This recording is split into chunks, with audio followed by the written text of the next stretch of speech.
जब सिख साथी आंदोलन पे धार्मिक धारे तो वो कोई नहीं, अगर वहाँ वाहेगुरु की खालसा वो कहते तो हमें कोई दिक्कत नहीं है। निशान साहब से हमें कभी कोई दिक्कत रही ही नहीं। ये बिना मतलब की बकवास। कांग्रेस के जमाने में हम अगर विरोध करते थे वो बात के लिए बुलाते थे, जब ज्यादा विरोध होता है उस चीज को पेंडिंग फेंक देते थे। ये 2012 में ले रहे थे, पूरे किसानों ने विरोध कर दिया, पेंडिंग डाल दिया। मोदी में और उनमें इतना फर्क है, मोदी घमंड में आ गया। बिल्कुल गलत है। ये कानून 1994 में चालू है, WTO में साइन किया गया था। मनमोहन सिंह जी की सरकार थी, मनमोहन सिंह जी वित्त मंत्री थे, नरसिम्हा राव जी की सरकार थी, उस समय WTO में साइन किया गया था। ये कानून आज का 2012 में कांग्रेस के जमाने में भी 2 बिल आ रहे थे।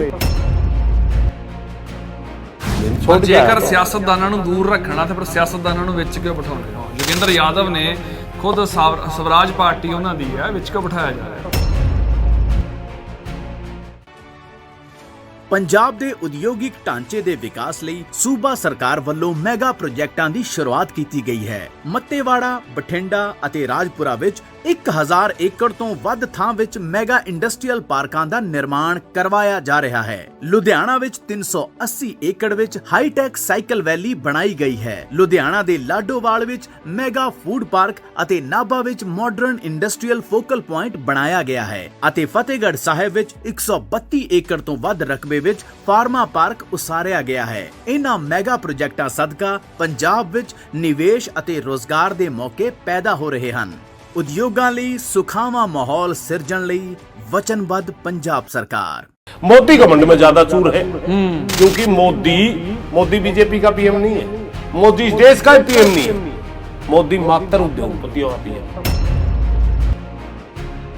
एक बार कृषि मंत्री ने बयान दिया था, भीड़ इकट्ठी करने से कानून नहीं बदले जाते। भीड़ इकट्ठी करने से कानून नहीं बदले जाते, हमें पता, लोकसभा में मानते हैं, मगर भीड़ इकट्ठी करने से कानून बनाने वाले बदले जा सकते हैं। मेरे भाई भ्रम में ना रहे। वो एक लड़का चढ़ रहा ऊपर, उसको 2 झंडे दिए जाते हैं, एक झंडा है निशान साहब का, एक झंडा है तिरंगा। वो तिरंगा नीचे फेंक देता है, आपत्ति वहां का। हमारे साथ जो किसान बैठा है वो देश से प्रेम करने वाला किसान बैठा है। सच्चाई क्या है? सच्चाई में बात हो, किसान के घर में 2 बेटे पैदा होते हैं, एक आर्मी में जाता है, खेत में काम करता है। हम अगर भाई का शादी होती है जी, हम रूस जाते, शायद उसको रोटी नहीं खावा, मगर भाई के साथ अगर कोई लठ बजाने आ जाए तो भाई साथ में लठ लेकर के खड़ा होता है, नहीं मैं मारने नहीं दूंगा। तो इसलिए हरियाणा पंजाब का भाईचारा हुआ, और ये भाईचारा बहुत ही आगे बढ़ चुका है। सारा का सारा इस शर्त के ऊपर, मोदी के ऊपर उन्होंने खर्च किया था 15,000 करोड़ रुपए कि आप रिफॉर्म को तेज करोगे। इनके मैनिफेस्टो पढ़ लीजिए। कई बार धार्मिक नारे हद से ज्यादा हो जाते हैं तो कॉमरेड और हरियाणा के साथी मिलके फिर उनको कह देते हैं, नहीं भाई ये किसान आंदोलन आपका गुरुद्वारा नहीं, स्टेज को गुरुद्वारा मत बनाइए, उनको भी रोक देते हैं। लोकसभा के अंदर कानून बनता है, कब अध्यादेश आता है, कब अडानी गोदाम बना लेता है 3 साल पहले। कोई तो ताकत है जो उसको बता रही कि हम जल्दी करने वाले हैं। मजबूरी क्या है कि हमारा प्रधानमंत्री मात्र राजनीतिक भाषा समझता है, दूसरी भाषा ही नहीं समझता। हम बार बार दिल्ली के बॉर्डरों पे बैठे उनको याद दिला रहे कि देश का किसान बैठा है, मगर वो नहीं समझता। 26 जनवरी को इसलिए कोई नाराज नहीं था कि पोल के ऊपर निशान साहब चढ़ाया गया, बिल्कुल नाराज नहीं था।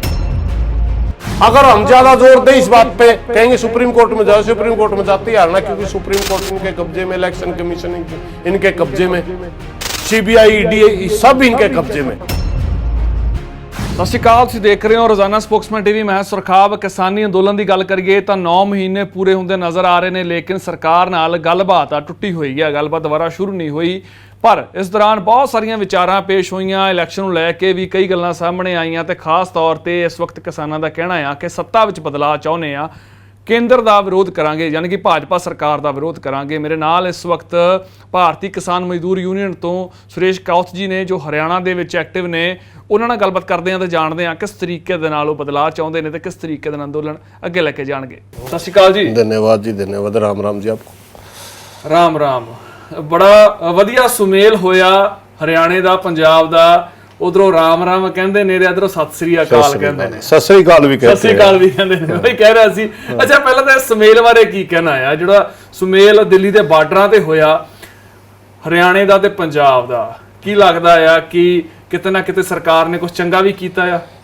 देखिए, मैं तो यही मानूंगा कि मोदी को इस बारे में तो हमने धन्यवाद करना चाहिए, वरना हमारी तो सारी जवानी पंजाब के कटु अनुभव के साथ गुजरी है। हर रोज हमने तो इन्हीं भाषण सुन सुन के बड़े हुए कि पंजाब हमारा हिस्सा नहीं दे रहा, पंजाब हमारे को पानी नहीं दे रहा, हम तिसाए मर रहे हैं। भाई है, दो भाई जब अलग होते हैं तो उस छोटे भाई का हिस्सा नहीं मानना चाहिए। चंडीगढ़ में भी हमारी वो स्थिति नहीं है जो होनी चाहिए। इस किस्म के सवालों के साथ हम बड़े हुए, लेकिन एक अचानक भारत सरकार ये कानून लेकर के आई कि हम देखा हम दोनों भाइयों ही गर्दन कट रही है। एक हरियाणा के अंदर एक कहावत है, हम अगर भाई का शादी होती है जी, हम रूस जाते शायद उसके रोटी नहीं खावा, मगर भाई के साथ अगर कोई लठ बजाने आ जाए तो भाई साथ में लठ लेकर के खड़ा होता है, नहीं मैं मारने नहीं दूंगा। क्या बात तो इसलिए हरियाणा पंजाब का भाईचारा हुआ, और ये भाईचारा बहुत ही आगे बढ़ चुका है। सारे के सारे जो किसान वहां बैठे हैं सबको पता चल गया कि ये जो नारे थे ये राजनीतिक ज्यादा थे, वास्तविकता इनमें कम थी। वास्तविकता कम थी, क्योंकि किसान तो ना कदे नहर खोदना है, ना किसानों ने कभी नहर रोकी। राजनीतिक लोग खोदना है, राजनीतिक लोगों ने रोकी ये, क्योंकि सुप्रीम कोर्ट का है केस या को इस किस्म की बातें हम सुनते रहे। हम जब वहां बॉर्डर पे इकट्ठे होते, मजाक में हम हरियाणा वाले पूछ लेते हैं भाई हाथ जोड़ के मांगेंगे अब दे देंगे, तो वो कहते हैं यार तेरे को तो तू नहर की बात करता, सारी का जान भी हाजिर है। क्योंकि हमारे दक्षिण हरियाणा, देखिए मैं हमारे हरियाणा का पानी का ही बताऊं, बंटवारा भाखड़ा का जो हमें पानी मिला वो उत्तर हमारा पश्चिमी हरियाणा को मिला था जी। उसमें ज्यादातर जले आते हैं, हमारा जींद में एंट्री होता है, उसमें फतेहाबाद, सिरसा, हिसार यहाँ तक होता है। SYL का जो पानी जाना था वो जाना था हमारा दक्षिण हरियाणा को जी। वो रिवाड़ी का है क्षेत्र है, हमारा महेंद्रगढ़ का क्षेत्र है, हमारा ये क्या नाम है आपका रोहतक का क्षेत्र है, झज्जर है, भिवानी है। वो जो एरिया SYL के बंटवारे में हमारा जो नक्शा बनाया हुआ, इतने क्यूसेक पानी SYL मिलेगा वो उस क्षेत्र में जाएगा। वहाँ पीने का पानी भी नहीं है, इसलिए वो मुद्दा हर बार जिंदा हो जाता है इलेक्शन में। यार वो पानी मिल जाता तो कम से कम हमारे भाइयों को पीने का तो मिल जाता, मगर वो जो भाखड़ा का मिलता उसी में से सारे हरियाणा में पीने का पानी पहुंचा जाता। खेती के लिए हरियाणा में पानी नहीं है। ਕੌਸਾ ਤੁਸੀਂ ਕਹਿ ਰਹੇ ਹੋ ਕਿ ਇਹ ਮੁੱਦਾ ਇਲੈਕਸ਼ਨ ਤੱਕ ਦੁਬਾਰਾ ਜਿਉਂਦਾ ਹੋ ਜਾਂਦਾ, ਉਹ 4-4.5 ਸਾਲ ਉਹਦਾ ਮੁੱਦਾ ਬੰਦ ਰਹਿੰਦਾ ਆ ਤੇ ਅਖੀਰਲੇ 6 ਮਹੀਨੇ 'ਚ ਜਿਉਂਦਾ ਆ। ਸਰਕਾਰਾਂ ਦੀ ਨਾਕਾਮੀ ਆ, ਫਿਰ ਇਸ ਤੋਂ ਬਾਅਦ ਜੇ ਅਸੀਂ 7 ਦਹਾਕੇ ਹੋ ਗਏ ਦੇਸ਼ ਆਜ਼ਾਦ ਹੋਏ ਨੂੰ, ਤੇ ਭਾਰਤ ਦੇ ਵਿੱਚ ਜੇ ਪੰਜਾਬ ਤੇ ਹਰਿਆਣਾ ਦੀ ਵੰਡ ਦੀ ਗੱਲ ਕਰ ਲਈਏ ਤਾਂ ਲੰਮਾ ਸਮਾਂ ਹੋ ਗਿਆ। ਉਸ ਸਮੇਂ ਤੋਂ ਬਾਅਦ ਵੀ ਜਿਹੜਾ ਕਿ ਇੰਨਾ ਵਿਕਸਿਤ ਨਹੀਂ ਕਰ ਪਾਈਆਂ ਸਰਕਾਰਾਂ ਆਪਦੇ ਆਪ ਨੂੰ ਕਿ ਉਸ ਮੁੱਦੇ ਨੂੰ ਹੱਲ ਕੀਤਾ ਜਾਂਦਾ। देखिए, इस किस्म के मुद्दे एक सहानुभूति पूर्वक विचार करके ही हल हो सकते हैं। दोनों तरह के हमारे जो मुख्यमंत्रियों की मीटिंग ही नहीं होती। हमारे कोर्टों में केस चल रहे हैं, कोर्ट में तो हम सुप्रीम कोर्ट में हरियाणा जीत चुका है, उसने मान चुकी है कोर्ट में हरियाणा को मिलना चाहिए पानी, मगर उसकी दिक्कत क्या कहाँ होती है? कोई पंजाब का किसी लीडर में इतनी हिम्मत नहीं हुई कि पंजाब के किसानों को ये कहे भाई हमारे भाई है और ये सुप्रीम कोर्ट तक भी केस जीत चुके हैं, या हरियाणा के किसी लीडर में इतनी हिम्मत नहीं हुई कि पंजाब के मुख्यमंत्री के सामने जा करके हाथ जोड़ के अपील कर दे हम आपके छोटे भाई हैं। वो भाषा, राजनीतिक भाषा वोट लेने वाले हरियाणा वाले सोचेंगे, वोट लेने वाले पंजाब वाले सोचेंगे अरे हम भाई हैं, बड़े भाई से अगर हाथ जोड़ के मांग ले तो दिक्कत क्या है? और बड़ा भाई अगर छोटे भाई को कहे नहीं भाई को पानी पीने का चाहिए तो दिक्कत क्या है? जितना हिस्सा हरियाणा को मिलना चाहिए उससे कई गुना ज्यादा पाकिस्तान को जा रहा है, पाकिस्तान को जा रहा है। मैं एक आपको कड़वी सच्चाई बताऊं जी, पंजाब से पानी हरियाणा को देने में पंजाब को कोई दिक्कत नहीं है। दिक्कत कहाँ हुई? दिक्कत ये यहाँ हुई कि पंजाब के साथियों के साथ कभी भी उस किस्म का व्यवहार नहीं हुआ दिल्ली की तरफ से कि पंजाब का भाई हमारे को अपना भाई माने। दिल्ली की तरफ से हमेशा पंजाब के साथ दिक्कत रही है और सिखों का गुस्सा हरियाणा को झेलना पड़ा। सच्चाई है, हवा जड़ी हमेशा गर्म ही आई है। बिल्कुल, वहां दिल्ली से गर्म हवा आती है और हरियाणा को सेकती है, क्योंकि वो गलत फैसले दिल्ली लेती है, उसका असर पंजाब पे होता है, भुगतना हरियाणा को पड़ता है। अगर दिल्ली सही फैसले लेती होती, वह पंजाब का हर किसान दिल्ली से संतुष्ट होता तो कभी का पानी मिल जाना चाहिए था। ਕਿਸਾਨ ਸੰਤੁਸ਼ਟ ਨੇ, ਹੁਣ ਸੰਤੁਸ਼ਟ ਨੇ ਕਿਸਾਨ ਕਿ 11 ਦੌਰ ਦੀ ਮੀਟਿੰਗ ਹੁੰਦੀ ਹੈ, ਹਾਲਾਂਕਿ ਅਮਿਤ ਸ਼ਾਹ ਨਾਲ ਵੀ ਬੈਠਕ ਹੋਈ ਸੀ ਤੇ ਉਸ ਤੋਂ ਬਾਅਦ ਜਿਹੜਾ ਇੱਕ ਟਾਈਮ ਬਾਉਂਡ ਹੋਣਾ ਚਾਹੀਦਾ ਸੀ ਉਹ ਹੋਇਆ ਨਹੀਂ, ਲੇਕਿਨ ਉਹ ਟਾਈਮ ਲੰਮਾ ਸਮਾਂ ਹੋ ਗਿਆ।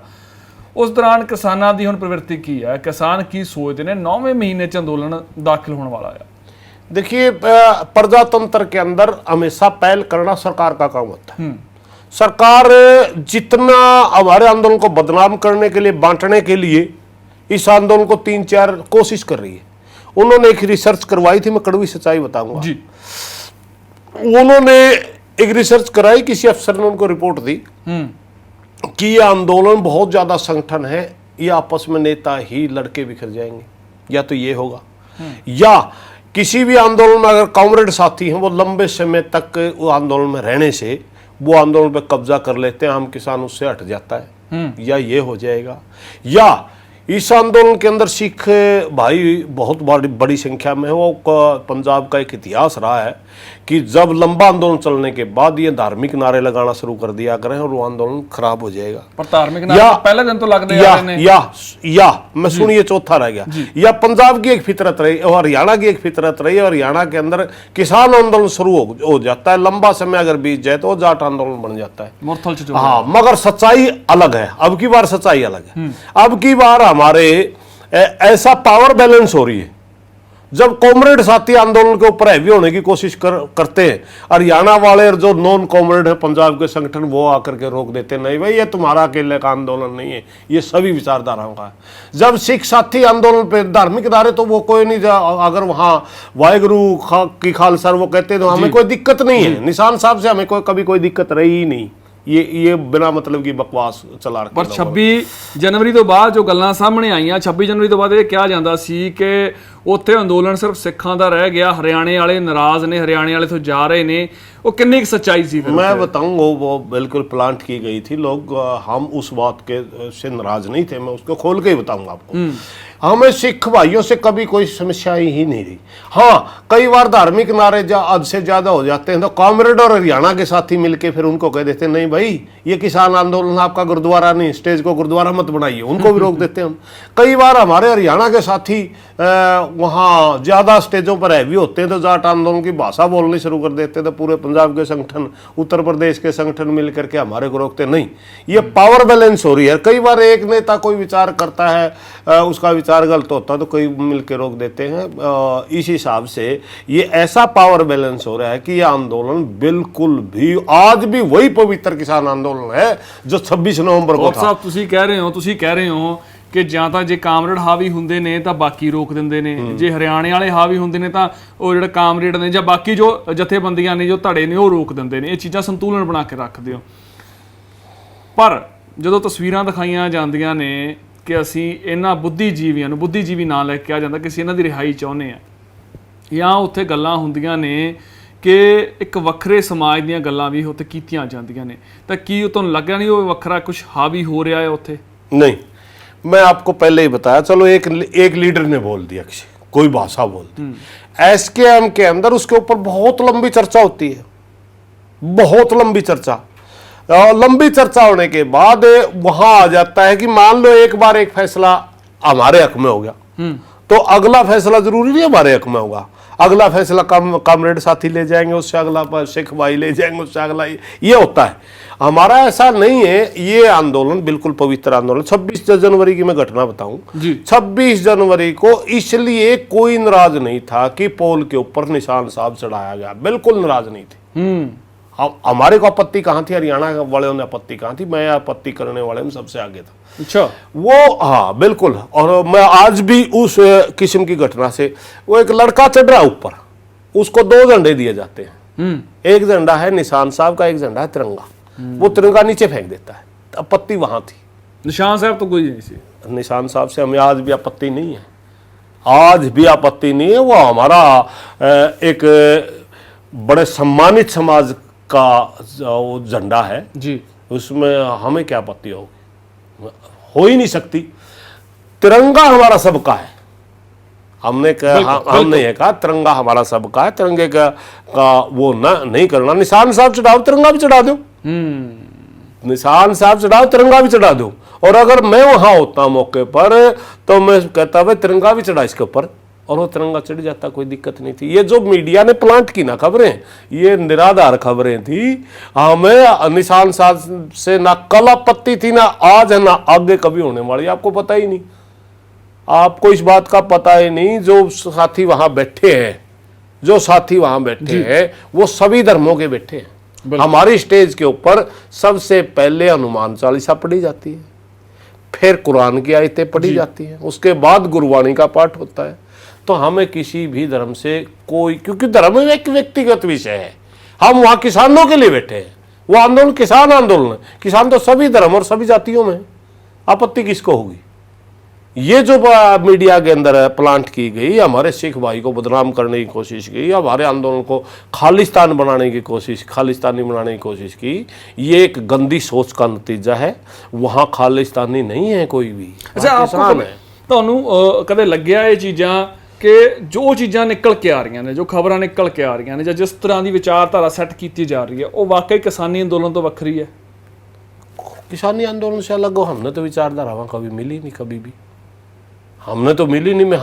मैं ਸਿੰਘੂ मोर्चे पर हूं। ਨਹੀਂ, ਜਿਸ ਤਰ੍ਹਾਂ ਦੇ ਸ਼ਬਦ ਵਰਤੇ ਗਏ, ਹਾਲਾਂਕਿ ਤੁਹਾਡੀ ਗ੍ਰਿਫਤਾਰੀ 2-4 ਦਿਨ ਪਹਿਲਾਂ ਹੋ ਜਾਂਦੀ ਹੈ। ਇਹ ਮੰਨਿਆ ਜਾਂਦਾ ਹੈ ਕਿ ਜੇਕਰ ਕੌਥ ਨੂੰ ਗ੍ਰਿਫਤਾਰ ਕੀਤਾ ਜਾ ਸਕਦਾ ਹੈ ਤਾਂ ਕਿਤੇ ਨਾ ਕਿਤੇ ਹਰਿਆਣਾ ਦਾ ਇੱਕ ਖਾਸ ਹਿੱਸਾ ਡੈੱਡ ਹੋ ਸਕਦਾ। ਇਹ ਗੱਲ ਮੰਨੀ ਜਾਂਦੀ ਸੀ। ਤੁਹਾਨੂੰ ਤੁਹਾਡੀ ਗ੍ਰਿਫਤਾਰੀ ਹੁੰਦੀ ਹੈ, ਤੁਹਾਨੂੰ ਜੋ ਖਬਰਾਂ ਮਿਲੀਆਂ ਕਿ ਉੱਥੇ ਵੱਖਵਾਦੀ ਨੇ, ਉੱਥੇ ਅੱਤਵਾਦੀ ਨੇ, ਉੱਥੇ ਖਾਲਿਸਤਾਨੀ ਨੇ, ਉੱਥੇ ਮਾਓਵਾਦੀ ਨੇ, ਉੱਥੇ ਅਰਬਨ ਨਕਸਲਵਾਦੀ ਨੇ, ਇਹ ਸ਼ਬਦ ਵਰਤੇ ਗਏ। ਫਿਰ ਵਰਤਿਆ ਗਿਆ ਮਵਾਲੀ ਨੇ। ਜਿਹੜੀ ਇਹ ਪਰਿਭਾਸ਼ਾ ਸੈੱਟ ਕੀਤੀ ਜਾ ਰਹੀ ਹੈ, ਮੈਂ ਉਸ ਦੀ ਗੱਲ ਕਰ ਰਿਹਾ ਕਿ ਪਰਿਭਾਸ਼ਾ ਕਿੰਨੀ ਕੁ ਸਾਰਥਕ ਲੱਗਦੀ ਸੀ ਕਿਸੇ ਸਮੇਂ ਲੱਗਦਾ ਸੀ ਕਿ ਸਿਰਫ ਇਹ ਪੰਜਾਬ ਦਾ ਅੰਦੋਲਨ ਹੈ ਜਦੋਂ ਸ਼ੁਰੂਆਤ ਹੋਈ ਸੀ? नहीं, मैं बताता हूं आपको। अगर पंजाब वाले यह बात समझ सकते हैं, हरियाणा में अलग टाइप का कल्चर है। हरियाणा में हमारा 25% हिस्से में सिख भाई भी रहते हैं जी। हम उनकी भावना भी जानते हैं, वो हमारी भावना भी जानते हैं। मैं गिरफ्तार जरूर कर लिया गया, मगर मेरे को पता था कि मेरे हरियाणा का अंबाला क्षेत्र जी इस आंदोलन को लीड कर रहा है, आगे लग के चल रहा है। सिख बहुत रहते हैं उत्थे, सारा ही सिख था जी। मैं एक बात बता दूं आपको, हम अब की बार हम बड़े सौभाग्यशाली हैं कि सिख भाई हमारा आंदोलन लीड कर रहे हैं। पता क्यों? क्योंकि हम जो आंदोलन लड़ते थे, हमने 2 या 3 दिन के बाद हम वहाँ खाने की व्यवस्था करते थे। 1-2 दिन तक तो हमारी व्यवस्था नहीं होती थी। मैनेजमेंट चंगी हो रही। मैंने नहीं, हमारा किसान चला पीछे पीछे, बाबे लंगर लेके आ रहे हैं उसी दिन से। कहते ये मोर्चा तोड़ दिया, अभी लंगर छको, अगला फिर तोड़ेंगे। बाबे साथ साथ चल रहे हैं। देखिए बहुत बड़ी बात है, ਸਿੰਘੂ मोर्चे पर आप जाके देखिए कितने लंगर चल रहे हैं। आज तक हमारे को चाय की दिक्कत नहीं हुई, आज तक हमारे को खाने की दिक्कत नहीं हुई। हमें पता नहीं बाबे वो कहाँ से चून आ रहा है, आटा आ रहा है, उनके लिए दूध कहाँ से आ रहा है, गांव में गाड़ियाँ चल रही हैं गुरुद्वारा साहब की। तो ये हमारे को मजबूती दे रहे हैं। ये धार्मिक, इसको अगर आप धार्मिक, रही बात है जब देश की सबसे बड़ी कुर्सी पे बैठ के प्रधानमंत्री हमारे को आंदोलन जीवी जैसे शब्द बोल सकता है, उनकी कैबिनेट के अंदर हमारे को मवाली कह सकता है, तो आम आदमी क्या सोचेगा, क्या व्यवहार करेगा? हमें पहले भी पता है खालिस्तान मूवमेंट की जिसके ऊपर वो लगाई जाती है ना, हमारे पंजाब के भाइयों से हमारा बहुत पुराना रिश्ता है। हमने तो कभी खालिस्तान नाम का वो शब्द भी नहीं सुना यहाँ रहने वालों के मुँह से। तो यहाँ जो पंजाब में भाई रहते हैं ना, हमने आज तक खालिस्तान का शब्द उनके मुँह से सुना नहीं है। कोई बाहर का भाई कोई वीडियो डाल देता, कोई यूके में बैठा, कोई कनाडा में बैठा, उसका तो कोई लेना देना नहीं है। हमारे साथ जो किसान बैठा है वो देश से प्रेम करने वाला किसान बैठा है। सच्चाई क्या है? सच्चाई मैं बात हूँ, किसान के घर में 2 बेटे पैदा होते हैं, एक आर्मी में जाता है, खेत में काम करता है। जब तक पंजाब के अंदर पंजाब का कोई किसान शहीद होता है, तिरंगे में डेड बॉडी लिपट के आती है ना, किसान का बेटा होता है, तभी वो खालिस्तानी नहीं होता, तब वो आंदोलन जीवी नहीं होता। ये हमारे को जो बदनाम कर रहे हैं ना, ये बहुत ही गंदी साजिश है। आरएसएस के लोग ही इनका एक विचारधारा, अलग टाइप की विचारधारा है, धार्मिक रूप से हर चीज़ को सोचते हैं। इस देश को तोड़ने में जैसे पीछे जिन्ना ने एक बहुत बड़ी गलती की थी। हमारा देश जब तोड़ा, धार्मिक नारे लगा करके पाकिस्तान बनवा दिया, देश तोड़ दिया। आज वही गलती आरएसएस कर रही है। सिर्फ फर्क इतना है कि ਤੁਸੀਂ ਆਰਐਸਐਸ ਦਾ ਨਾਮ ਲੈ ਰਹੇ ਹੋ, ਗੱਲਾਂ ਇਹ ਵੀ ਨੇ, ਚਰਚਾ ਇਹ ਵੀ ਹੈ ਕਿ ਤੁਹਾਡੇ ਅੰਦਰ ਕੁਝ ਆਗੂ ਨੇ ਉਹ ਵੀ ਉਹਨਾਂ ਦੇ ਪਲਾਂਟ ਕੀਤੇ ਹੋਏ ਨੇ। ਸਵਾਲ ਉੱਠ ਰਹੇ ਨੇ ਬਹੁਤ ਸਾਰੇ ਆਗੂ, ਕਹਿੰਦੇ ਇੱਕ ਦੋ ਨਾਮ ਤਾਂ ਮੈਨੂੰ ਵੀ ਯਾਦ ਨੇ ਕਿ ਜਿਨ੍ਹਾਂ ਦਾ ਪਿਛੋਕੜ ਹੀ नहीं है खेती ਦਾ। मान गया ऐसे हो सकते हैं ਫਿਰ ਉਹਨਾਂ ਨੂੰ ਮੂਹਰੇ ਕਿਉਂ ਬਿਠਾਇਆ ਜਾਂਦਾ ਜੇ ਹੈਗੇ ਨੇ ਤਾਂ? हो सकते हैं। सुनिए मैं आपको बताऊं, मगर वो सामने जब कोई चीज बाहर निकल के आएगी, अब पता है हमें भाई ये बंदा किसान संघ में काम कर चुका है, ये बंदा ये गोविंदाचार्य का चेला है, मगर उनकी कभी भी बात संयुक्त मोर्चा में ऐसी नहीं आती कि ये आदमी अब भी वहां है, अगर वो आएगी तो हम नहीं रखेंगे। कारण क्या है उसका मैं आपको बता दूं, हम उनके साथ तो लड़ रहे हैं, उस विचारधारा के साथ तो लड़ रहा है, कोई उनको छोड़ के हमारे पास आता है ना, फिर तो कोई दिक्कत नहीं होती। छोड़ के ਜੇਕਰ ਸਿਆਸਤਦਾਨਾਂ ਨੂੰ ਦੂਰ ਰੱਖਣਾ ਤਾਂ ਫਿਰ ਸਿਆਸਤਦਾਨਾਂ ਨੂੰ ਵਿੱਚ ਕਿਉਂ ਬਿਠਾਉਣੇ ਹੋ? ਯੋਗੇਂਦਰ ਯਾਦਵ ਨੇ ਖੁਦ ਸਵਰਾਜ ਪਾਰਟੀ ਉਹਨਾਂ ਦੀ ਹੈ, ਵਿੱਚ ਕਿਉਂ ਬਿਠਾਇਆ ਜਾ ਰਿਹਾ ਹੈ? देखिए, इस जो संयुक्त मोर्चा है इसमें राजनीति के दो रूप देखे मैंने। एक तो सीधा पॉलिटिक्स सिर्फ राजनीति करता है, एक जो राजनीति भी करता है किसान संगठन भी। हमारी 9 मेंबर कमेटी सुनिए, 9 मेंबर कमेटी के अंदर अन्नान मौला है, CPM से है, बिल्कुल 9 इलेक्शन लड़ चुका है, 7 बार लोकसभा सांसद रह चुका, वो भी मेंबर है, मगर उसका संगठन है किसान सभा के नाते आ रहा है, न कि CPM के नाते। दूसरी योगेंद्र यादव की बात करते हो आप, योगेंद्र यादव स्वराज पार्टी चलाता, उसका अध्यक्ष है, मगर उसका एक किसान संगठन है जय किसान के नाम से, वो उसका जय किसान लिख के आ रहा है, स्वराज पार्टी नहीं। गुरनाम सिंह चुड़ूनी ने 2 इलेक्शन लड़ चुका है, मगर वो किसी राजनीतिक विचारधारा से उससे जुड़ा हुआ नहीं है, इलेक्शन लड़ चुके हैं, उसकी किसान यूनियन है। राकेश टिकैत की भी किसान यूनियन है। तो इस किस्म में जिनके किसान संगठन है वो बैन नहीं है, वो राजनीति करने वाला बिल्कुल नहीं आएगा। वो चीज है कि इसका किसान संगठन है, समझे आप? बाकी पार्टियां दे भी हैगे ने, बाकी अकाली दल ने भी बनाया। नहीं, वो विंग है, वो इंडिपेंडेंट नहीं है, वो विंग है। ये कहते हैं हमारे इंडिपेंडेंट है, इनका कहना है कि हमारे इंडिपेंडेंट संगठन है। अच्छा, दूसरी बात एक और है, कई बार फील्ड में लंबे समय तक जो लोग लड़ते हैं ना, वो एक पहचान भी बन जाती है, वो आदमी किसानों के लिए लड़ रहा है। उस हिसाब से भी कई बार अगर किसी पार्टी का किसी साथी का बैकग्राउंड होता है वो छुप जाता है। अब राकेश टिकैत 2 इलेक्शन लड़ चुका, देश को क्या पता है इलेक्शन लड़ चुका? नहीं पता, क्योंकि इनके पिताजी का बहुत बड़ा नाम रहा है किसानों में, वही किसान यूनियन चलाते। इस हिसाब से वो चीज़ बैन नहीं हो पाई। सीधा कोई राजनीतिक, अगर आप चाहे सुखबीर बादल कहे मैं तो किसानों की पार्टी में आऊँगा, नहीं आ सकता, क्योंकि अगर उनकी किसान का कोई सेल है या विंग है वो अलग चीज़ है, लेकिन वो फ्रंट लाइन की राजनीति में रह लिए। अगर कोई कांग्रेस कहे वह किसान हमारा भी किसान मोर्चा है, वो नहीं हो सकता, क्योंकि मोर्चा विरोधी पार्टियां ने ਉਹ ਸਮਰਥਨ ਤਾਂ ਕਰਦੀਆਂ ਨਜ਼ਰ ਆਉਂਦੀਆਂ ਨੇ, ਸਪੋਰਟ ਤਾਂ ਤੁਹਾਨੂੰ ਹੈਗੀ ਉਹਨਾਂ ਦੀ? नहीं, ये भी गलत है। सुनिए एक मिनट, क्या मेरे सबसे पहले तो मैं आपसे एक प्रश्न पूछूं, विपक्षियों का काम क्या होता है? बेशक मुद्दे चकना या मुद्दे उठाना, सत्ता हासिल करने के लिए कोशिश। हाँ, उनका हमारी नजर में फर्क है। उनका काम ये है कि आप किसान की मदद करिए, कल किसान आपको वोट दे जी। और हमारी नजर ये है कि आज आप सब किसान हमारी सपोर्ट करे, किसान जीते और अपने घर जाए, हमने वोट नहीं चाहिए, उन्हें वोट चाहिए, इतना ही फर्क है। मगर सब गल है भी 10 साल जेकर माफ कीजिए 7 साल हो गए बीजेपी सरकार ਨੂੰ, ਸਿਰਫ बीजेपी ਸਰਕਾਰ ਹੀ ਜ਼ਿੰਮੇਵਾਰ ਹੈ ਕਿਸਾਨਾਂ ਦੀ ਇਸ ਹਾਲਤ ਲਈ? ਤੁਸੀਂ ਕਹਿੰਦੇ ਹੋ, ਐਸਕੇਐਮ ਕਹਿੰਦੀ ਹੈ ਕਿ बीजेपी ਦਾ ਵਿਰੋਧ ਕਰਨਾ, ਬਾਕੀਆਂ ਨੂੰ ਸਵਾਲ ਪੁੱਛੋ, ਬਾਕੀ ਪਾਰਟੀਆਂ ਚੰਗੀਆਂ ਨੇ। बिल्कुल गलत है। ये कानून 1994 में चालू है, WTO में साइन किया गया था, मनमोहन सिंह जी की सरकार थी, मनमोहन सिंह जी वित्त मंत्री थे, नरसिंह राव जी की सरकार थी, उस समय WTO में साइन किया गया था। ये कानून आजकल 2012 में कांग्रेस के जमाने में भी 2 बिल आ रहे थे, एसेंशियल कमोडिटी एक्ट सिर्फ एक नहीं था, 2 बिल ये भी लेके आ रहे थे। ऐसा कुछ नहीं है कि हम उसको, हमारी नाराजगी क्या है? हमारी नाराजगी कांग्रेस में मोदी में फर्क क्या है? फर्क इतना है, कांग्रेस के जमाने में हम अगर विरोध करते थे वो बात के लिए बुलाते थे, जब ज्यादा विरोध होता है उस चीज को पेंडिंग फेंक देते थे। ये 2012 में ले रहे थे, पूरे किसानों ने विरोध कर दिया, पेंडिंग डाल दिया। मोदी में और उनमें इतना फर्क है, मोदी घमंड में आ गया। मोदी ने देश का 6,800 करोड़ रुपया मोदी ब्रांड बनाने में लगा दिया। आज किसान आंदोलन की वजह से उसकी सारी पोल खुल रही है। मोदी, हमने तो इस आंदोलन में पीछे इसलिए नहीं जा सकते क्योंकि हमारी फसल नस्ल की लड़ाई हम तो समाप्त हो जाएंगे। मोदी इसलिए नहीं जा रहा है कि उसका घमंड टूट रहा है, पता उसको चल रहा है। अगर इसकी जगह वो होते, कांग्रेस में और बीजेपी में फर्क है, उनकी जगह होते तो ये आज तक ये मामला उठा के स्टैंडिंग कमेटी में भगा दिया होता। पता नहीं कितने कानून भगाए कांग्रेस ने। तो हम मोदी का विरोध इसलिए नहीं कर रहे कि बीजेपी पार्टी का, हम मोदी का विरोध इसलिए कर रहे कि आप कुर्सी पे बैठे हैं, कुर्सी का विरोध है।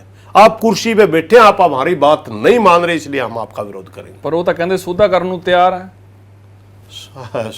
अरे कमाल की बात है, जब जहर दे रहे हैं 100 ग्राम दे रहे हैं, 10 ग्राम दे रहे हैं, कहते नहीं न आप ये जहर है, आप कहोगे चलो 60 ग्राम निकाल देते, 40 ग्राम जहर पियो। ये कौन सा तरीका? उनका ड्राफ्ट ही ਪੁਰਾਣੀ ਗੱਲ ਹੈ ਇਹ। ਅਸੀਂ ਕਹਿ ਦਈਏ ਕਿ ਸੌਦਾ ਕਰਨ ਨੂੰ ਤਿਆਰ ਨੇ, ਮੀਟਿੰਗਾਂ ਦੇ ਵਿੱਚ ਹੋਇਆ, ਲੇਕਿਨ ਜਿਹੜਾ ਇਹ ਜਨਵਰੀ ਤੋਂ ਬਾਅਦ ਮੀਟਿੰਗ ਟੁੱਟੀ ਹੈ, ਅੱਜ ਅਸੀਂ ਅਗਸਤ 'ਚ ਬੈਠੇ ਆ, ਇਹਨਾਂ 5-6 ਮਹੀਨਿਆਂ ਦੌਰਾਨ ਕੋਈ ਆਫਰ ਨਹੀਂ ਆਇਆ, ਕੋਈ ਗੱਲਬਾਤ नहीं हुई कदे भी, कोई ऑफर नहीं।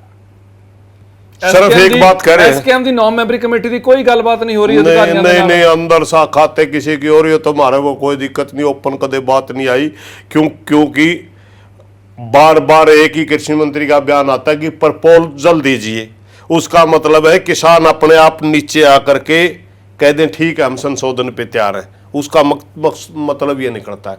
और सच में हमने ये कहा था कि आप इस तरह की वो ना करिए, आप पहल करिए। वो कहता है रास्ता बताइए। अरे रास्ते तो हैं, जब निकालोगे आप तभी है रास्ते, रास्ते तो है, एक बार रद्द करिए आप इसको। हमने ये कभी नहीं कहा कि रिफॉर्म नहीं चाहिए कृषि में, कभी नहीं कहा ये, क्योंकि हमने पता है कि आप साइन कर चुके हैं, बहुत आगे जा चुके हैं, WTO साइन की, बहुत आगे, ये देश बहुत आगे जा चुका है। आज साइन हुए को 26-27 साल हो चुके हैं। मगर हमने सुनिए एक मिनट प्लीज, मेरा सवाल ले लो। ਤੁਹਾਨੂੰ ਲੱਗਦਾ ਜੇ WTO ਤੇ ਸਾਈਨ 26-27 ਸਾਲ ਪਹਿਲਾਂ ਹੋ ਚੁੱਕੇ ਨੇ, ਜੋ ਉਹਦੇ ਵਿੱਚ ਮੱਦਾਂ ਨੇ, ਜੋ ਉਹਦੇ ਵਿੱਚ ਜੋ ਰੂਲਸ ਬਣਾਏ ਹੋਏ ਨੇ, ਕਿ ਉਸ ਤੋਂ ਬਾਅਦ ਵੀ MSP ਤੁਹਾਨੂੰ ਵੱਧ ਕੇ ਮਿਲੂਗੀ? ਹੁਣ ਤੱਕ ਤਾਂ ਸਰਕਾਰ ਦੇ ਰਹੀ ਹੈ ਨਾ। उन्होंने साफ साफ लिखा था कि अगले 20 साल में, 25 साल में, 20 साल का ही था वैसे जी, हम लंबा 20 साल में सब किसानों की सब्सिडी खत्म बिल्कुल ये गल लिखी गई है चाहिए, और MSP भी खत्म करके हर फसल को बाजार के हवाले कीजिए, साफ लिखा गया है गैट के अंदर। मगर अभी तक वो डिले क्यों होता रहा? क्योंकि किसान का विरोध को देखते हुए वो सरकारें पीछे डालती रही। मोदी घमंड में ज्यादा चूर है, क्योंकि मोदी बीजेपी का पीएम नहीं है, मोदी इस देश का पीएम नहीं है, मोदी मात्र उद्योगपतियों का पीएम है। साफ साफ इसके इलेक्शन कैंपेन में 2014 में सारा खर्च इसी शर्त पे लगाया हुआ है अडानी अंबानी ने। मोदी सरकार कहती है 14 करोड़ लोगों की पार्टी है, बहुमत बना के सानू सरकार में बिठाया गया है। उनको भी मूर्ख बना रखा है, उनको भी मूर्ख बना रखा है। बीजेपी के जो वोटर सपोर्टर है उनको भी मूर्ख बना रखा है। सारा का सारा इस शर्त के ऊपर, मोदी के ऊपर उन्होंने खर्च किया था 15,000 करोड़ रुपए कि आप रिफॉर्म को तेज करोगे। इनके मैनिफेस्टो पढ़ लीजिए आप। अडानी 3-4 साल से गोदाम क्यों बना रहा है? लोकसभा के अंदर कानून बनता है, कब अध्यादेश आता है, कब अडानी गोदाम बना लेता है? 3 साल पहले। कोई तो ताकत है जो उसको बता रही कि हम जल्दी करने वाले हैं। पीएमओ के सिवाय कोई ताकत भी नहीं है बताने वाली। पीएमओ में कहीं बात लीक हुई कि आप पहले गोदाम बना लिए, सस्ती जमीन ले लिए, वरना जब ये कानून लागू हो जाएगा किसान आपको जमीन नहीं देगा। ये बताने वाला कौन है? ये सारा का सारा गेम वहीं से चल रहा है। मोदी पीएम नहीं है इस जनता का। बीजेपी वाले भी बिना मतलब इसका चमड़े बैठे, बीजेपी का पीएम भी नहीं है ये मात्र कुछ उद्योगपतियों का पीएम है। उन्होंने प्लांट कर रखा है, और प्लांट किया था 2012 में इन्हीं कानूनों के जरिए। उस समय कांग्रेस गवर्नमेंट थी, ये बिल लेके आ रही थी। उस समय विपक्ष की नेता सुषमा स्वराज थी, अडवाणी जी स्वाभाविक बीजेपी के नेता थे, उन्होंने खुल के विरोध किया था जी। तब एक उद्योगपतियों के दिमाग में आई कि अगर बीजेपी सरकार आई तब भी ये कानून लागू नहीं होंगे। तब इसको उबारा गया था 13 में, फिर उसके उबारा गया था। ये उस समय मुख्यमंत्री होते थे गुजरात के। तब उद्योगपतियों ने उभार के भाई हमारा पीएम कैंडिडेट अगर दोगे तो इसके ऊपर हम दाव लगाएंगे, हम खर्चा करेंगे। बीजेपी ने स्वीकार कर लिया, और ये आज देख लो हाल क्या हो रहा है। हल की है कौत साहब, गलबात ਤੁਹਾਡੀ नहीं हो रही सरकार ਦੇ ਨਾਲ, बैठे ਨੂੰ 9 महीने हो जाणगे, इस ਤੋਂ बाद पता नहीं कितना लंबा चलेगा। ਸੁਣਨ ਤੱਕ 24 ਤੱਕ ਵੀ ਗੱਲਾਂ ਆਈਆਂ ਕਿ 24 ਤੱਕ ਬੈਠਣ ਨੂੰ ਵੀ ਤਿਆਰ ਆ, ਸਰਕਾਰ ਦੇ ਨਾਲ ਲੜਨ ਨੂੰ ਵੀ ਤਿਆਰ ਆ, ਬੰਗਾਲ ਦੇ ਵਿੱਚ ਜਿੱਤ ਹਾਸਲ ਕੀਤੀ ਹੈ, यूपी ਦੀ ਤਿਆਰੀ ਹੈ, ਪੰਜਾਬ ਦੀ ਤਿਆਰੀ ਹੈ। ਅਸਲ ਹੱਲ ਕੀ ਹੈ? ਅਸਲ ਹੱਲ ਤਾਂ ਦੇਖੋ टेबल टॉक तो जरूरी है, गलबात चाहिए ना। बिल्कुल बिल्कुल जरूरी है। हल का भी हमें पता है कहाँ जाके ये होना है। देखिए बंगाल में गए, हम पंजाब में की बात कर रहे हैं, यूपी की बात कर रही है, ये हमारा मकसद नहीं है। हम कर रहे हैं बयान तो वालों एसकेएम वालों बयान ने। एक मिनट मेरी बात सुनिए। बयान नहीं, हम जी उत्तर प्रदेश में विरोध करें भी किए, बंगाल में भी किया, पंजाब में भी किया, मगर हमारा ये मकसद नहीं है, हमारी मजबूरी है। मजबूरी क्या है कि हमारा प्रधानमंत्री मात्र राजनीतिक भाषा समझता है, दूसरी भाषा ही नहीं समझता। हम बार बार दिल्ली के बॉर्डरों पे बैठे उनको याद दिला रहे कि देश का किसान बैठा है, मगर वो नहीं समझता।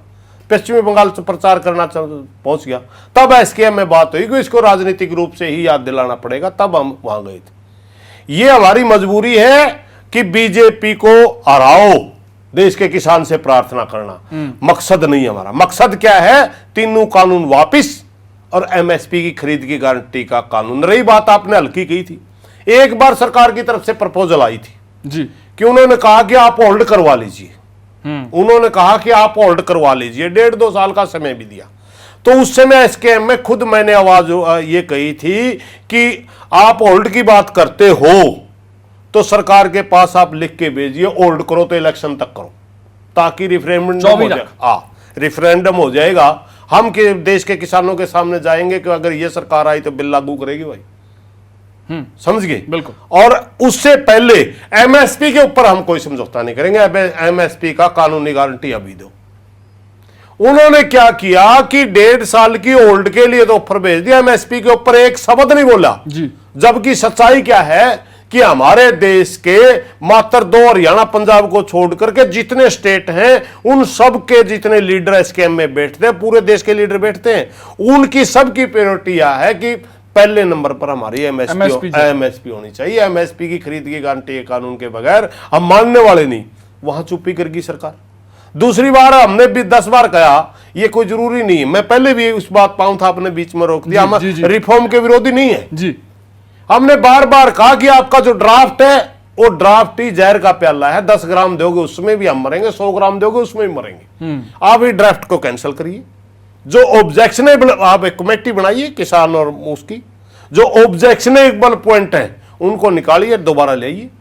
अरे ये तो 1 महीना काम भी को नहीं, हम 9 महीने से बैठा रहे, 2 लोकसभा के 2 सत्र लिए, समझ गए। और एमएसपी पे खरीद की गारंटी दीजिए, उस दिन ये कानून समाप्त हो जाएंगे, जो आप आगे बना रहे हो वो कानून लागू हो जाएंगे। हो गया हाल, हमारा रद्द हो गया, उनका संशोधन हो गया, काम तो दोनों बनने वाले हैं। मगर क्या चक्कर क्या है कि उनमें वो घमंड में इतने अंधे हैं, उनको रास्ता दिखाई नहीं देता। हमारे से पूछते रास्ता क्या है, उनका ये पूछना बार बार कि रास्ता क्या है, या पत्रकार साथियों का भी ये पूछना रास्ता क्या है। जी। हमारे से ये अपने शब्द कहलाना चाहते हैं कि ठीक है हम संशोधन में मान जाएंगे, ये हमारे से नहीं मानो। मगर सच्चाई ये है कि अरे वो तो मानने क्या, डेथ वारंट है।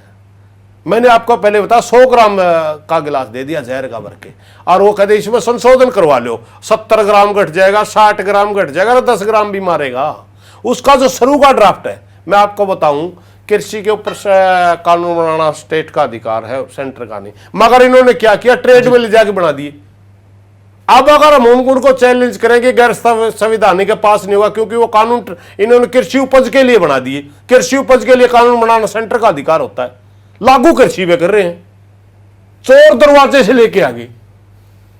अगर हम ज्यादा जोर दें इस बात पे, कहेंगे सुप्रीम कोर्ट में जाओ, सुप्रीम कोर्ट में जाते ही हारना, क्योंकि सुप्रीम कोर्ट इनके कब्जे में, इलेक्शन कमीशन इनके कब्जे में, सीबीआई ईडी सब इनके कब्जे में, सारा कुछ खत्म कर दिया। मीडिया भी खत्म कर रिफॉर्म चाਹੁੰਦੇ ਹੋ ਤੁਸੀਂ, ਸੱਤਾ 'ਚ ਰਿਫਾਰਮ ਚਾਹੁੰਦੇ ਹੋ। ਸ਼ਾਇਦ ਤੁਸੀਂ ਕਹਿ ਰਹੇ ਹੋ ਸਰਕਾਰ ਤੁਹਾਡੇ ਨਾਲ ਗੱਲ ਨਹੀਂ ਕਰਦੀ, ਤੁਸੀਂ ਚਾਹੁੰਦੇ ਹੋ ਕਿ ਸਰਕਾਰ ਹੀ ਬਦਲ ਜਾਵੇ ਤਾਂ ਸ਼ਾयद कोई हल हो जाए। ये वो खुद चाहते हैं, उन्होंने खुद इशारा किया। नहीं, फिर एक बार कृषि मंत्री ने बयान दिया था, भीड़ इकट्ठी करने से कानून नहीं बदले जाते, शायद आपको याद हो। जी। हमने उसका जवाब दिया था, ठीक है लंबा चलेगा आंदोलन, भीड़ इकट्ठी करने से कानून नहीं बदले जाते, हमने पता लोकसभा में बनते हैं, मगर भीड़ इकट्ठी करने से कानून बनाने वाले बदले जा सकते हैं।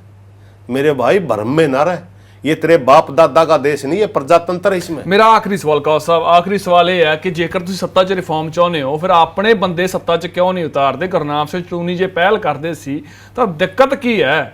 देखिए हरियाणा प्रदेश का किसान जी, गुरुनाम जी ने जब बयान दिया, पूरे प्रदेश का किसान की एक आवाज आई कि हम तीनों कानून वापस हुए बगैर, एमएसपी की खरीद की गारंटी मिले बगैर, उससे पहले हम किसी तरह का विचार को स्वीकार नहीं करेंगे। समझ गए? पंजाब मॉडल दा बन सकता सीगा? मैं बताता हूं, हरियाणा किसान नहीं चाहता मेरे भाई जी, मैं हरियाणा की बात कर रहा हूं। पंजाब वाले लड़ो ना लड़ो, मगर हम हरियाणा के किसानों के साथ हैं, क्योंकि हमने आज तक किसानों की आवाज उठाई है। किसानों की आवाज उठाने का मतलब है कि पीछे से हमारे किसान जो कहेंगे हम वही बात आगे कहेंगे। हम वकील हैं, मालिक नहीं है किसानों के। हम वकील हैं बीच में जी। मालिक नहीं है। मालिक किसान बैठा है पीछे। किसान चाहता है कि हम कोई भी भाषा ना बोले, बल्कि हरियाणा का किसान तो ये चाहता है कि पंजाब वाला जी कर लड़ लेंगे, जी कर नहीं लड़ देंगे। आप क्यों पंगा में मोल ले रहे हो? हमारे को तो ये जवाब मिलता है। सच्चाई ये है कि फिलहाल पंजाब का इलेक्शन बहुत दूर है। 6 महीने पे तक। हाँ, बहुत दूर है। हमें इस किस्म की बातों में पढ़ के अपना आंदोलन खराब नहीं करना चाहिए। हमने सिर्फ आंदोलन पर ध्यान देना चाहिए। आंदोलन ही हम लड़ने जा रहे हैं। हम आंदोलनकारी हैं। किसान राजनीति, किसान आंदोलन दो अलग अलग चीजें हैं। आप समझ नहीं पाएंगे उस बात को, मैं बिल्कुल खोल के बता दूं। किसान राजनीति के आदमी थे चौधरी महेंद्र सिंह टिकैत, घासीराम नैन, आपके यहाँ ये होते थे क्या, लखोवाल जी और ये जोगिंदर उग्राह जी, ये है किसान आंदोलन के लोग। और किसान राजनीति थी चौधरी चरण सिंह, देवीलाल, ये किसान राजनीति के लोग थे। यानी राजनीति के द्वारा किसानों की बात करना, एक आंदोलन के द्वारा किसानों की बात करना, दोनों की सोच अलग होती है। अगर आज हम इन्हीं संगठनों के द्वारा, जो हमारे संगठन है, राजनीति करने चले जाए तो इन हमारे संगठनों के लोग, कोई कांग्रेस से जुड़ रहा है, कोई इनेलो से जुड़ रहा है, कोई नीचे नीचे सरकार की जो पार्टी उससे भी जुड़ रहा है। उसी पार्टी के लोग उनको झंडे दिखा रहे हैं। आज हमारे कहने से काले झंडे दिखा रहे हैं। बीजेपी के लोग बीजेपी के विधायकों को काले झंडे दिखा रहे हैं किसान होते हुए। अगर हम राजनीति की बात करेंगे, वो बीजेपी के साथ भाग जाएगा तो तुम राजनीति कर रहे हो, वो बिखर जाता है। वो दो अलग चीज है। राजनीतिक स्वार्थ का मामला है और सामाजिक संगठन परमार्थ का मामला है। ये दोनों सोच ही अलग। शुक्रिया, शुक्रिया कौल साहब, बहुत बहुत शुक्रिया, धन्यवाद। सोच वक्री है लेकिन हल एको ही है, नतीजा एको ही है। पर देखना यह है कि नतीजा कदों निकलता है, कदों इन्हां दीयां मंगां मन्नियां जांदियां ने, या फिर अंदोलन होर किन्ना क लंबा समा चलदा है।